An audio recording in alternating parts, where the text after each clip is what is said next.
कैसे हैं आप लोग? जैसा कि आप देख सकते हैं मार्केट आज भी फ्लैट बंद हुआ है। सेंसेक्स और निफ्टी दोनों ही 0.03 के मामूली से गिरावट के साथ बंद हुए और बढ़ने और गिरने वाले स्टॉक्स दोनों ही बराबर थे। जैसा कि आप देखें दोनों ही जगह ये बराबर देखने को मिल रहे हैं। एफआईआई ने सेल किया है 500 करोड़ और डीआईआई ने आज बाइंग की है 700 करोड़ की। एफआईआई कंटिन्यूअसली सेल मोड में है ओवर द पास्ट 1 मंथ। अगर आप उसका डेटा देखें तो आप देख सकते हैं ये जो ऑरेंज बार है ये एफआईआई का डेटा बताता है और जो ग्रीन बार है वो टीआईआई का डेटा बता रहा है। अब आप देख सकते हैं कि सारे के सारे ऑरेंज बार जो हैं या तो ज़्यादा नीचे जाते हैं या ज़्यादा ऊपर जाते हैं। तो एफआईआई ही वो एंटिटी है जो कि मार्केट में ऊपर या नीचे ले जाने का काम ज़्यादातर ये एफआईआई वाले ही कर रहे हैं। डीआईआई तो बस उसमें तड़का लगाते हुए आपको यहाँ पे दिखेंगे। तो आप देख सकते हैं कि कंटिन्यूअसली एफआईआई ने सेल की है एक्सेप्ट 17 अक्टूबर 19 अक्टूबर और उसके बाद आपको पता होगा कि इसराइल पे अटैक हुआ और आप ये देखो कितना बड़ा सेल आया था फिर एफआईआई की ओर से। फिर उसके बाद कंटिन्यूअसली ये सेल मोड में ही है। डीआईआई थोड़े बहुत बाय करके सपोर्ट देते रहते हैं और इन सब के बीच जो भी कंपनी पास्ट में मैंने आपके साथ शेयर की है वो काफ़ी अच्छा रिटर्न देते हुए मुझे नज़र आ रहे हैं। आप देख सकते हैं मेरे वीडियो को जा करके आपको ट्रेंड से स्पेसिफिक इस पे रिसर्च करके आपके साथ ये मैंने शेयर किया था। कितने रुपये पे? 2000 रुपये पे। आज कितने पे है? 2424 पे। आज के आज इसने 9% की अपसाइड दी है और जब आप फंडामेंटल को चेक करोगे तो आपको इस बात का कॉन्फिडेंस रहेगा कि क्यों ये ऊपर जा रहे हैं। ये देखो इसके रिजल्ट जो आए हैं क्वार्टर ऑन क्वार्टर बेसिस पे भी अच्छा खासा ग्रोथ आपको देखने को मिल रहा है। ईयर ऑन ईयर बेसिस पे भी अच्छा खासा ग्रोथ देखने को मिल रहा है। ईयर ऑन ईयर बेसिस पे कितना ग्रोथ है? 52% का रिवेन्यू में ग्रोथ है और नेट प्रॉफिट में 55% का ग्रोथ है, जबकि ऑपरेटिंग प्रॉफिट में 72% का ग्रोथ है। Operating profit quarter on quarter basis पे भी आपको 26% से बढ़ता दिखने को मिल रहा है और नेट प्रॉफिट यहाँ पे 95% से बढ़ा हुआ है। ऐसे ही वरुण बेवरेज की बात कर लो, वहाँ भी रिजल्ट अच्छे आए हैं ईयर ऑन ईयर बेसिस पे। उसके बारे में भी बार बार चर्चा की है आपसे और इसके चलते आज उसमें भी 5 से 6% का जंप आया है। ऐसे ही मैंने आपसे बात की जेएसडब्ल्यू इंफ्रा के बारे में। रिजल्ट आने के बाद बात की थी 170 रुपये पे, वो 195 रुपये पे चला गया with in just matter of 3-4 days. इसके अलावा मैंने बात की है हरिओम पाइप के बारे में और सब 600 रुपये से बात करता ही आ रहा हूँ उसके बारे में, लेकिन हो सकता है कि आप ध्यान ना दे रहे हो। वो आज 7-8% की अपसाइड के साथ बंद हुआ है और फिर यहाँ से एक नई ऊंचाई को जाने के लिए हरिओम पाइप भी तैयार है। ऐसे ही बात किया है बहुत सारी ऐसी कंपनी के बारे में। ऐसा नहीं है कि सारी की सारी कंपनी एक ही टाइम पे भागेगी, लेकिन भागेंगी ज़रूर, क्योंकि उसके डेटा पॉइंट को जब आप कंप्लीटली एनालाइज कर लेते हो, ग्रोथ प्रॉस्पेक्ट को समझते हो, तो देर सवेर उनमें कहीं ना कहीं आपको रनअप देखने को मिलेगा। वरुण बेवरेज के रिजल्ट काफ़ी अच्छे आए हैं, जैसा कि आप देख सकते हैं वाई ऑन वाई बेसिस पे 22% का ग्रोथ है रिवेन्यू में। ऑपरेटिंग प्रॉफिट 26% से बढ़ा है, नेट प्रॉफिट भी 31% से बढ़ा है। इसको देख करके आप चिंता ना करें कि क्यू ऑन क्यू बेसिस पे ये परफॉर्मेंस अच्छा नहीं है। ये अच्छा नहीं है क्योंकि इसकी सीजनैलिटी भी पिक्चर में आती है। जून के महीने में ये सबसे ज़्यादा अच्छा बिजनेस करता है और दिसंबर के महीने में सबसे खराब बिजनेस करता है। और ये सीजनैलिटी इसके अक्रॉस आई वुड से कि एवरी ईयर ये रिपीट होती है। अगर आप इसका ग्राफ देखें तो आपको क्विकली ये क्लियर हो जाएगा। ये मैंने वरुण बेवरेज का ग्राफ ओपन किया है आपके सामने। आप देख सकते हैं कि दिसंबर महीना 21 का ये डाउन था, उसके बाद ये ऊपर जाता है टिल जून। जून जो होता है वो गर्मी होता है, उस समय जो है बेवरेजेस ज़्यादा बिकते हैं। पेप्सी के लिए ये बेवरेज बनाती है और फिर उसके बाद ये डाउन होता है, फिर दिसंबर में डाउन हो जाता है, फिर अगले साल आप देखो सेम पैटर्न ये फॉलो कर रहा है और सितंबर से फिर ये डाउन होता हुआ आपको आगे देखने को मिलेगा। तो इससे घबराने की बात नहीं है। इंपॉर्टेंट बात यह है कि ईयर ऑन ईयर बेसिस पे ग्रोथ है। फॉर द फुल ईयर जब आप इन सारे नंबर को कंबाइन कर दोगे तो आपको काफ़ी अच्छा रिजल्ट देखने को मिलेगा। देखो इसलिए मैं कह रहा हूँ क्योंकि आप जून का रिजल्ट देखो और पिछले साल के जून के रिजल्ट से कंपेयर करो। पिछले साल कितना था? 4900 और अभी कितना था इस साल जून में? ये था 5600। ऐसे ही सितंबर जो अभी का रिजल्ट आया है, अभी कितना आया है? 3889 और पिछले साल सितंबर में कितना था? 3187। सो कोई भी आप वाई ऑन वाई बेसिस पे करस्पॉन्डिंग नंबर को कंपेयर करोगे तो ये आपको ऊपर जाते देखने को मिलेंगे। तो ये मुझे कॉन्फिडेंस दे रहा है कि आप अगर इस कंपनी में बने हुए हैं तो बने रहिए। जब भी करेक्शन आता है इसमें बाय करिए। लॉन्ग टर्म के लिए होल्ड करने वाली कंपनी है। बार बार रिपीट कर रहा हूँ, आज बढ़ गया है लेकिन जब भी गिरता है इसको अपने पोर्टफोलियो का हिस्सा बनाएं। इससे ज़्यादा मैं इसमें डिटेल में आज नहीं जाऊंगा, आपके सामने कुछ नए स्टॉक्स पेश करूंगा जो यहाँ से काफ़ी अच्छा ग्रोथ दे सकते हैं। तो शुरुआत करते हैं। बीकाजी ने अपने रिजल्ट अनाउंस कर दिए हैं और आप देख सकते हैं कि इनके रिवेन्यू में ग्रोथ आया है। क्वार्टर ऑन क्वार्टर बेसिस की बात करें तो बहुत अच्छा ग्रोथ है 25% का, और ग्रॉस प्रॉफिट जो है वो 37% से बढ़ा है एंड नेट प्रॉफिट 35% से बढ़ा है। एक बात समझ लीजिए कि कंपनी में जब भी आप इन्वेस्टमेंट करते हैं तो उसकी लॉन्जेविटी को देखें, और ऐसी कंपनी जो कि पैकेज्ड फूड सेक्टर में है, मैं रेस्टोरेंट वाले बिजनेस की बात नहीं करता क्योंकि उसमें सीजनलिटी आ जाती है, लेकिन पैकेज्ड फूड वाले जो सेक्टर हैं वो बहुत जल्दी और बहुत आसानी से स्केल कर सकते हैं from one reason to other reason.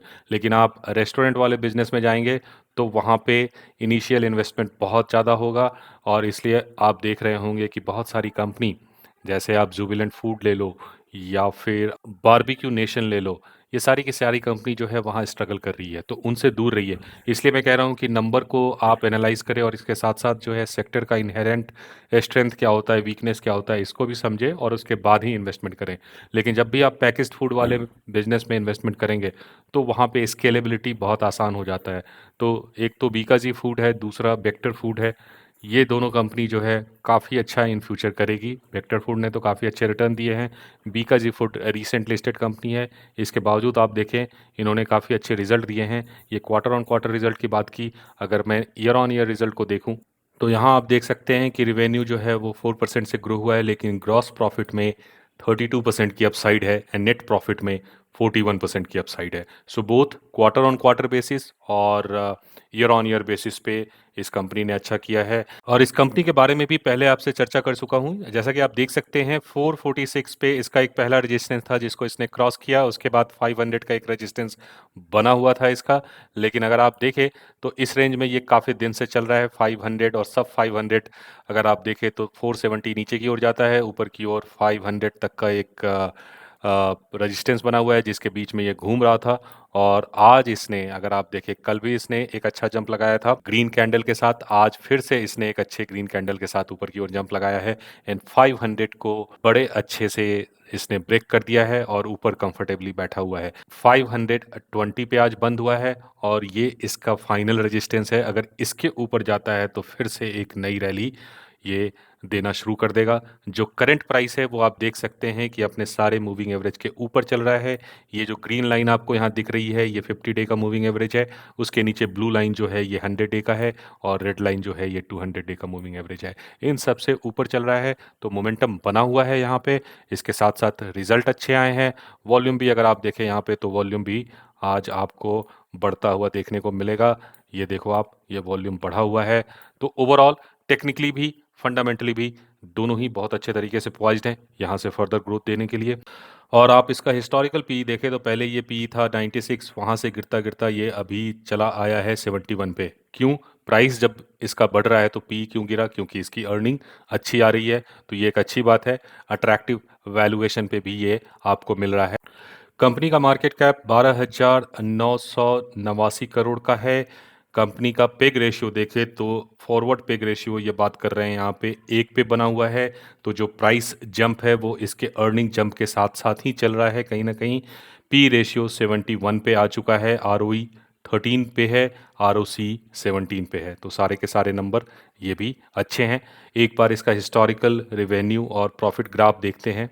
आप देख सकते हैं क्वार्टर ऑन क्वार्टर बेसिस पे काफ़ी अच्छा रिजल्ट दे रही है। लास्ट 3 क्वार्टर से कंटिन्यूअसली ये नंबर आपको ऊपर जाते देखने को मिल रहा है। ऑपरेटिंग प्रॉफिट के टर्म में देखें तो ये भी कंटिन्यूअसली ऊपर जा रहा है। 61 करोड़ का ऑपरेटिंग प्रॉफिट मार्च क्वार्टर में था जो कि अभी बढ़ के हो गया है 87 करोड़ का। एंड नेट प्रॉफिट की बात कर लो तो ये भी कंटिन्यूअसली ऊपर जा रहा है, 37 करोड़ से बढ़ के ये हो जा रहा है 61 करोड़ का। बहुत बड़ा जंप है, 50% का जंप है इन जस्ट 2 क्वार्टर्स। इसके बाद अगर एनुअल बेसिस पे इसके रिजल्ट को देखें तो यहाँ भी आप देख सकते हैं कि ये कंटिन्यूअसली ऊपर जाता हुआ देखने को मिलेगा। ये देखिए ग्राफ, कितना अच्छा ग्राफ है, किस कंटिन्यूटी के साथ ऊपर जा रहा है ये। ईच ईयर ये अपने रेवेन्यू को बढ़ाता जा रहा है बाय अ वाइड मार्जिन। आप देखें तो लास्ट 3 ईयर का जो CAGR ग्रोथ है रेवेन्यू के टर्म में वो 22% का है। ऑपरेटिंग प्रॉफिट का ग्रोथ इससे भी ज़्यादा है, वो 32% का है। एंड नेट प्रॉफिट की बात कर लो तो ये और भी ज़्यादा है, ये भी 32% का है। यहाँ इसका भी ग्राफ अगर आप देखो तो कंटिन्यूअसली ऊपर जाता हुआ देखने को मिल रहा है, और जो करंट प्राइस है 519 का वो सारे मूविंग एवरेज के ऊपर चल रहा है। सो बुलिश मोड में बना हुआ है। एंड अगर आप डिलीवरी वॉल्यूम देखें आज का, तो अपने पुराने सारे डिलीवरी वॉल्यूम से ये ऊपर है। मंथ का देख लीजिए, वीक का देख लीजिए, इन सब से 3 टाइम्स ज़्यादा है। और अगर आप देखें तो FII और DII दोनों ही कंटिन्यूअसली इसमें होल्डिंग बढ़ाते जा रहे हैं क्वार्टर ऑन क्वार्टर बेसिस पे। ये आपको चार्ट में दिख रहा होगा। प्रमोटर की होल्डिंग बहुत ज़्यादा है, 75% का। एंड पब्लिक के पास जो है माल, वो बहुत कम है। देखो 4% का है। तो फ्लोटिंग शेयर यहाँ भी बहुत कम है। JSW इंफ्रास्ट्रक्चर में मैंने बताया था, वहाँ भी 3% का था, जिसके चलते उसके प्राइस को कहीं भी भगाया जा सकता है। और आप देख सकते हैं 170 पे बताया था, आज वो 210 पे है। ऐसे ही इस कंपनी के बारे में बता रहा हूँ, 520 पे गया है। ये अगला मल्टीबैगर बन जाएगा। सारे के सारे जो fundamentals, technicals plus holding structure, FII DII की बाइंग, सारे पैरामीटर्स मुझे बता रहे हैं कि इसमें एक ह्यूज अपसाइड आपको इन फ्यूचर देखने को मिल सकती है। सो अपने रिस्क प्रोफाइल के हिसाब से एनालिसिस करके इसमें आप चाहें तो इन्वेस्टमेंट कर सकते हैं। और इसके बाद जो मेरी नेक्स्ट फाइंडिंग है वो है ज्योति लैबोरेटरीज।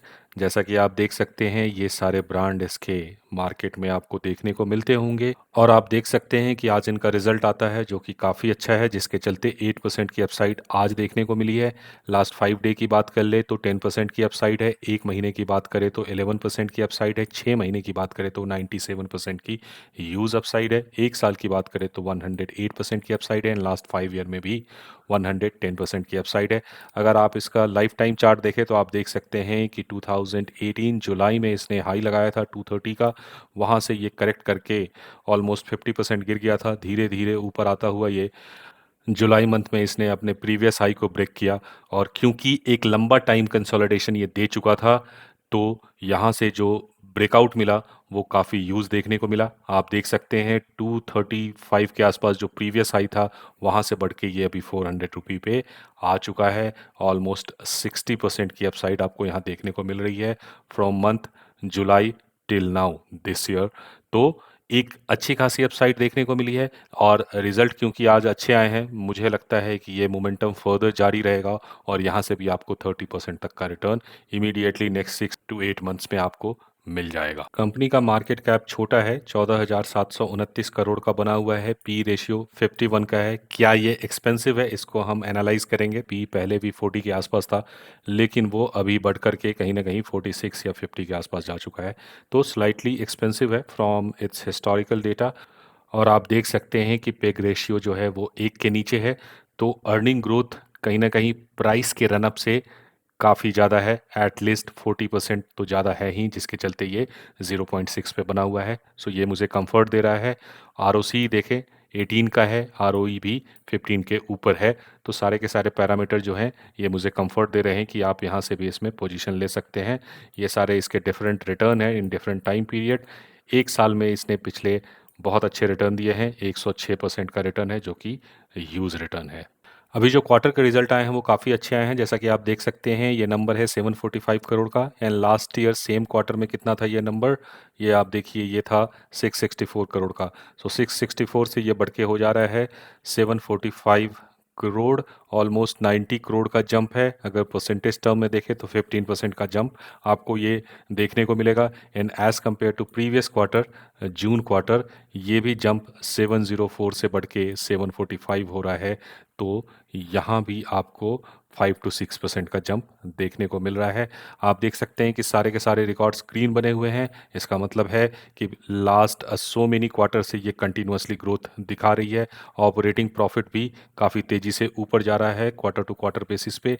ये देखो, पिछले क्वार्टर में था ऑपरेटिंग प्रॉफिट 117 करोड़ का, जो कि अभी बढ़ के 135 करोड़ का हो गया है।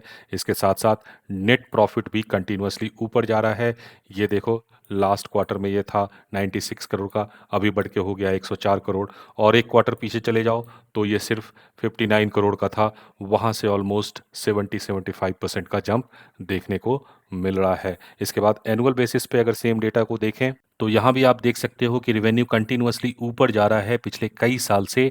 और आप देख सकते हो मार्च 2021 में ये फिगर था 1927 करोड़ का, जो कि अभी बढ़ करके हो गया इस साल 2525 करोड़ का। और उसके बाद फर्दर जंप इस साल भी क्वार्टर टू क्वार्टर देखने को मिले हैं। सो ओवरऑल ग्रोथ की स्टोरी यहाँ इंटैक्ट है। अगर हम इसका टेक्निकल एनालिसिस करें तो आप देख सकते हैं जो करंट प्राइस है वो अपने सारे मूविंग एवरेज के ऊपर चल रहा है। सो टेक्निकली भी ये बुलिश है।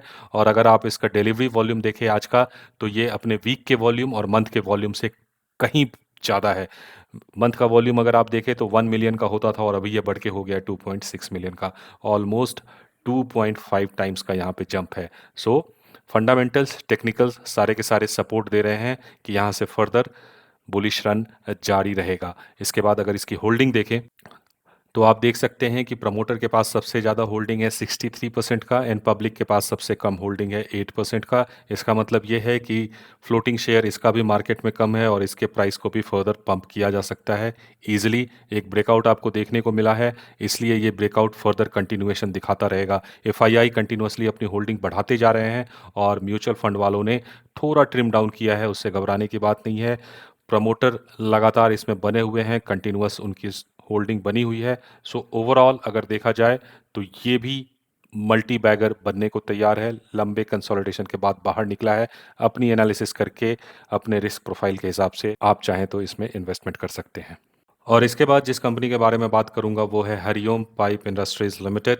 रिजल्ट इसके अभी नहीं आए हैं, आने वाले हैं और इसके एंटिसिपेशन में पहले से ही इसका प्राइस बढ़ चुका है। स्टील पाइप के सेक्टर में काम करती है और अगर आप देखें तो जो आज का प्राइस है ये देखो, आज इसमें एक बड़ा सा कैंडल देखने को मिला है और वो भी आपको वॉल्यूम पे देखने को मिलेगा। अगर मैं इसको थोड़ा बड़ा करूं चार्ट को तो आप देख सकते हो कि यहाँ पे आपको ये वॉल्यूम बढ़ता हुआ देखने को मिलेगा। सो टेक्निकल बेसिस पे ये जो है ब्रेकआउट आज इसने दे दिया है। जो इसका एक प्रीवियस रेजिस्टेंस होता था वो 680 का था, उसको आज इसने क्रॉस किया है और अगर आप देखें तो एक राउंडिंग बॉटम पैटर्न इसने बनाया है और उसके बाद अब ऊपर की ओर जा रहा है। आपसे पहले कई बार शेयर कर चुका हूँ इस स्टॉक्स के बारे में। मेरा कॉन्फिडेंस इस पे इसलिए इतना ज़्यादा है क्योंकि इसके फंडामेंटल एनालिसिस मैं अपने पुराने वीडियो में कर चुका हूँ और जानता हूँ कि फंडामेंटल्स अच्छे हैं। इन्होंने केपेक्स रिसेंटली किया है और उस केपेक्स का जो रिज़ल्ट है इस क्वार्टर से दिखना शुरू हो जाएगा। इसके बारे में ज़्यादा फंडामेंटल्स में मैं नहीं जाऊंगा, रिज़ल्ट आने वाले हैं, आप देख लेना, रिज़ल्ट अच्छे होंगे। ओवरऑल इसमें एक ब्रेकआउट देखने को मिल रहा है और यहाँ से फर्दर आपको 30-35% का जंप देखने को मिलेगा। मेरा near term target in next 6 months इस स्टॉक्स में कम से कम 850 रुपये का है। आप अपने रिस्क के हिसाब से यहाँ भी स्टेक ले सकते हैं। और इसके बाद जिस कंपनी के बारे में बात करूंगा वो है यूनो मिंदा लिमिटेड। इसके भी क्वार्टरली रिजल्ट काफ़ी अच्छे आए हैं, जैसा कि आप देख सकते हैं। पी रेशियो इसका है 45 का और मार्केट कैप जो है इसका 33,400 करोड़ का है। आरओई 16 पे बना हुआ है, आरओसी भी 16 पे बना हुआ है। पिग रेशियो जो है वो एक के पास ही है, एक से थोड़ा ज़्यादा है, 1.3 पे है। सो कहीं ना कहीं प्राइस रनअप इसके अर्निंग ग्रोथ से ज़्यादा तेज़ी से बढ़ा हुआ है, बट बहुत ज़्यादा नहीं बढ़ा हुआ है, इसलिए चिंता करने की ज़रूरत नहीं है। एक बार हम इसका रिज़ल्ट देखते हैं क्विकली। तो आप देख सकते हैं कि रिज़ल्ट लास्ट सितंबर क्वार्टर से और इस सितंबर क्वार्टर में कितना बढ़ा है। ये फिगर था लास्ट सितंबर क्वार्टर में 2,892 करोड़ का, अभी ये बढ़ के हो गया 3,630 करोड़ का। ऑलमोस्ट आपको यहाँ पे 650 करोड़ का जंप देखने को मिल रहा है। 25-30% का जंप है ईयर ऑन ईयर बेसिस पे। And quarter on quarter basis पे बात करो तो ये था लास्ट क्वार्टर में 3,100 करोड़ का, जो कि अभी बढ़ के 3,600 करोड़ हो गया है। यहाँ भी 20% का जंप है। ऑपरेटिंग प्रॉफिट में अगर आप देखो यही नंबर तो आप देख सकते हो कि ये फिगर 318 करोड़ से बढ़ के 401 करोड़ का हो गया है और पिछले क्वार्टर से भी अगर आप कंपेयर करो तो 330 करोड़ से बढ़ के 401 करोड़ का हो गया है। नेट प्रॉफिट की बात करो तो ये भी आप देख सकते हो कि सितंबर क्वार्टर में लास्ट ईयर ये था 170 करोड़, जो कि अभी 225 करोड़ का हो गया है। So quarter on quarter basis पे काफ़ी अच्छा रिजल्ट दिया है इस कंपनी ने। इसके साथ साथ ईयर ऑन ईयर बेसिस पे भी अगर आप देखो तो यहाँ भी देख सकते हो आप कि कंटिन्यूसली ये रिवेन्यू ऊपर की ओर जा रहा है। 5 ईयर का CAGR 20% का है, लास्ट 3 ईयर का ये और भी ज़्यादा है 27% का। ऑपरेटिंग प्रॉफिट में भी ग्रोथ काफ़ी ज़्यादा है। लास्ट 3 ईयर्स का देखें CAGR तो 26% का है और यहाँ भी सारे के सारे रिकॉर्ड्स ग्रीन बने हुए हैं एक्सेप्ट कोविड टाइम्स। और अगर आप ग्रोथ देखें तो आप चार्टिकल फॉर्म में देखो, यहाँ और क्लैरिटी आपको मिल जाएगी। कंटिन्यूअसली ऊपर जा रहा है और बड़ी तेज़ी से ऊपर जा रहा है। ऑपरेटिंग प्रॉफिट, रेवेन्यू देखो, ये भी काफ़ी तेज़ी से ऊपर जा रहा है। इसके साथ साथ अगर नेट प्रॉफिट का ग्राफ देखोगे तो वो भी काफ़ी तेज़ी से आपको ऊपर जाता हुआ देखने को मिलेगा। ये देखो, लास्ट ईयर के कंपैरिजन में तो ये डबल हो गया है, ऑलमोस्ट 355 करोड़ से बढ़ के 653 करोड़ का हो गया है। सो फंडामेंटल्स इसके काफ़ी स्ट्रांग है। एक बार इसका टेक्निकल चार्ट देखते हैं तो आप देख सकते हो, जो इसने हाई लगाया था वो 635 के आसपास लगाया था। वहाँ से ये करेक्ट कर चुका है ऑलरेडी और अभी अपने 50 डे के मूविंग एवरेज के नीचे चल रहा है। ग्रीन कलर में आपको 50 डे का मूविंग एवरेज देखने को मिल रहा है, उससे नीचे चल रहा है। आज कहीं ना कहीं उसने 50 डे मूविंग एवरेज को टच करने की कोशिश की है, लेकिन अभी भी ये बियरिश मोड में है। क्योंकि रिजल्ट अच्छे आए हैं, मुझे लगता है कि यहाँ से ये एक टर्न अराउंड दे सकता है और अपने 50 डे के मूविंग एवरेज को क्रॉस करके ऊपर की ओर जाना शुरू कर सकता है। एक अच्छा वक्त है जहां से आप चाहें तो इसमें पोजीशन ले सकते हैं। प्राइस इसका अभी 583 का बना हुआ है। फंडामेंटली स्ट्रांग कंपनी है और ऑटो कंपोनेंट्स बनाती है, जस्ट लाइक सोना, कॉमस्टार। म्यूचुअल फंड कंटिन्यूअसली अपनी होल्डिंग बढ़ा रहे हैं और एफआईआई की बात करें तो आज से 3 क्वार्टर पहले इन्होंने अपनी होल्डिंग ट्रिम डाउन की थी और उसके बाद फिर से ये अपनी होल्डिंग धीरे धीरे करके बढ़ा रहे हैं। एक लार्ज होल्डिंग अभी भी प्रमोटर के पास है जो कि कांस्टेंट बना हुआ है। सो यहाँ भी घबराने की ज़रूरत नहीं है। 69% का होल्डिंग प्रमोटर के पास है और पब्लिक के पास बहुत कम शेयर हैं, ऑलमोस्ट 6%। सो फ्लोटिंग शेयर मार्केट में सिर्फ 6% का है, इसलिए कोई भी प्राइस मूवमेंट आता है तो वो बहुत तेज़ होगा और बहुत ज़्यादा होगा। तो लंबे समय तक अगर आप इसमें बने रहना चाहते हैं तो ये राइट प्राइस पॉइंट है। 580 रुपी या 585 रुपी के आसपास अगर आप इसमें इन्वेस्टमेंट करना चाहते हैं तो कर सकते हैं और उसी प्राइस पे ये बना हुआ है। बहुत जल्दी ऐसा ना एक्सपेक्ट करें कि आज लगाया और कल प्रॉफिट आपको इसमें मिल जाए। आपको होल्ड करना पड़ेगा, लेकिन अगर आपने होल्ड कर लिया तो इसमें स्टेलर रिटर्न आपको मिलेंगे ही मिलेंगे in coming times. With that I would like to wind up and say thanks for staying bye.